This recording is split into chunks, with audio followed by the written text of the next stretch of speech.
Greetings, beloved in Christ. It is back to school time, and I will confess that my whole life I have loved back to school.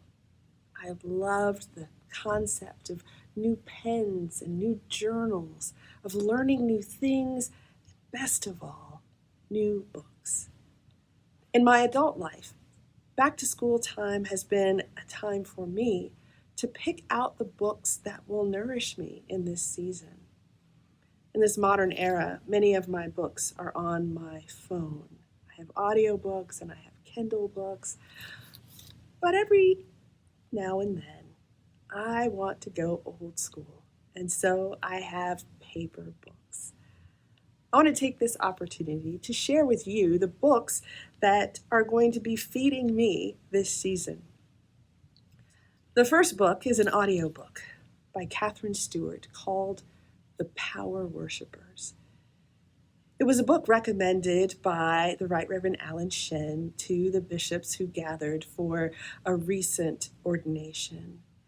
He said it is an exploration of what happens when religious ideology intersects with nation-state politics. I have that book via Audible on my phone, and I will be listening to it as I travel to visit you and congregations all over Colorado. I'm looking forward to it.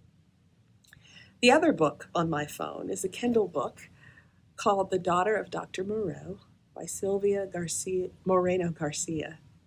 Moreno Garcia is one of my favorite fiction writers, and I cannot wait to dig into her new novel. My old school paperback books I will also share. The first one is called Preaching to Those Who Walk Away by my friend Graham Standish.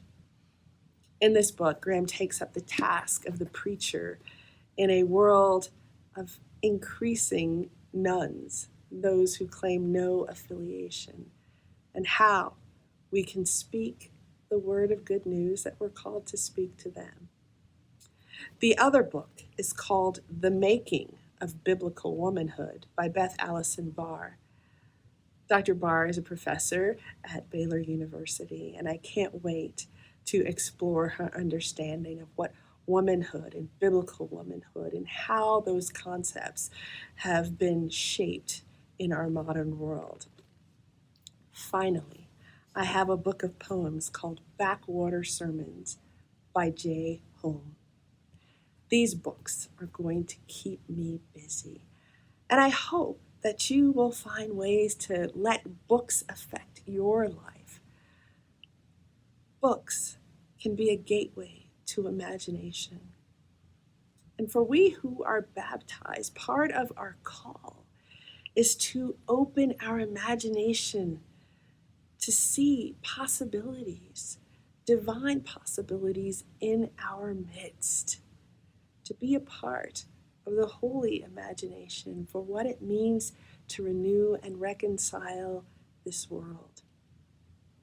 I hope that you will join me in this season in prayer for students and teachers and administrators, for tutors and all of those who support the learning of children in our communities.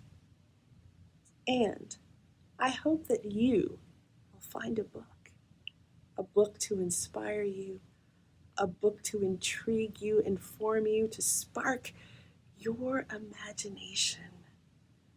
Because if there's anything that we will need as we go forward as church together in this time, it is our imagination.